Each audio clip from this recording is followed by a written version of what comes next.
palavras santas do Senhor eu guardarei no coração.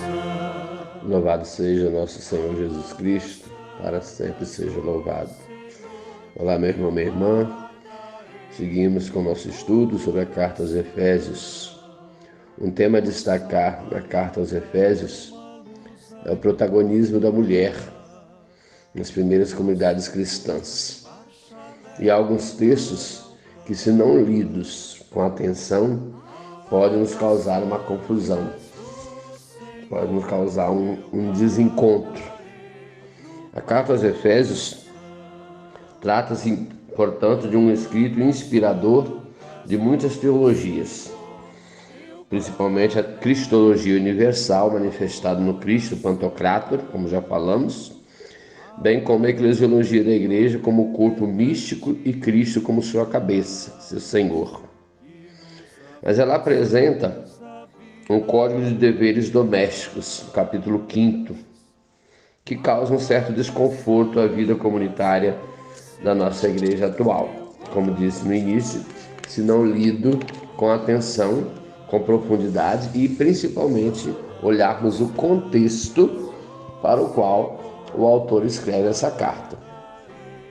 O texto de Efésios, capítulo 5, especificamente versículos 21 a 33, causa estranheza quando lemos, comparando tanto com uma realidade sociocomunitária da igreja nos tempos atuais, quanto com os feitos e os ditos de Jesus que estão presentes no Evangelho e mesmo também nas outras cartas de autoria do apóstolo Paulo. Pois bem, é preciso então que olhemos esse texto com atenção, para não criarmos cisânias. O texto de Efésios 5, 21 a 33, pôde, numa leitura rasa, configurar um risco para a vivência cristã do nosso tempo, quando de modo equivocado se atribui, por exemplo, aos elementos culturais da época do autor e de sua comunidade um status de sacralidade e o fixamos numa realidade sociocultural, portanto, como sagrada. Uma leitura, portanto, mais ampla da própria carta aos Efésios pode ajudar. No versículo 21 do capítulo 5, por exemplo, a submissão é exigida a todos os membros da comunidade, não como uma condição de domínio e opressão, mas apresentada como uma condição de serviço mútuo apresentado pelo próprio Jesus. Capítulo 6, versículo 9, temos a afirmativa de que o Senhor que está nos céus não faz distinção de pessoas. Então, meu irmão, minha irmã, a mensagem da carta nos apresenta que em Cristo somos todos iguais em dignidade e, portanto, receptores da riqueza da sua graça, unidos a eles por uma só fé e por um só batismo. A carta afirma que Cristo destruiu em sua própria carne o muro da separação, a inimizade. Portanto, não há judeu nem grego, não há escravo nem livre, não há homem nem mulher, pois todos vocês são um só corpo em Cristo Jesus.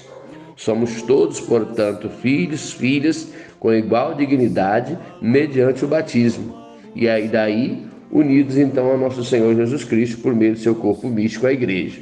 E assim, receptores da graça e dos dons necessários para a edificação da sua igreja.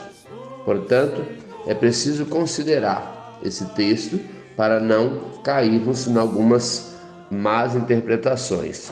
Por exemplo, o risco de para a atuação da mulher na comunidade consiste na defesa de que a mediação da graça, sua relação com Cristo cabeça, ocorra por meio do marido e não por meio da comunidade. Ou seja, é preciso que ao lermos o texto estejamos atentos para não justificar, com base no texto da Sagrada Escritura, uma compreensão equivocada de que a graça e os carismas então sejam atribuídos às mulheres só se elas estiverem na condição de esposa ou de submissa de um marido compreendido como seu senhor, sua cabeça.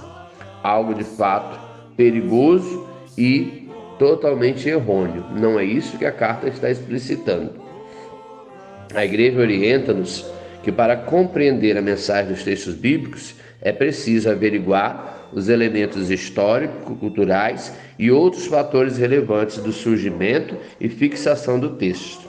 Nesse sentido, fica claro que a sujeição exigida às mulheres no contexto das comunidades cristãs no final do primeiro século é decorrente de uma condição sociocultural de aceitação das estruturas hierárquicas patriarcais estabelecidas naquela época. No nosso tempo, portanto, nós já estamos bem além dessa compreensão. Então é preciso esse cuidado para a leitura da carta. Nossas comunidades, de modo muito profético, devem retomar, portanto, as relações igualitárias presentes nos primórdios do cristianismo, fortalecendo então a atuação da mulher nos processos de evangelização e de constituição de uma sociedade pautada pelos valores do reino de Deus. Se a gente olha a Sagrada Escritura no seu todo, nós vamos ver a participação da mulher em diversas circunstâncias, em diversos momentos, Jesus Cristo relacionando-se com tantas mulheres na Sagrada Escritura. Então não dá para entendermos aí uma submissão subserviente, uma submissão nesse aspecto de dependência do homem como seu Senhor. Não. Nosso Senhor é Jesus Cristo.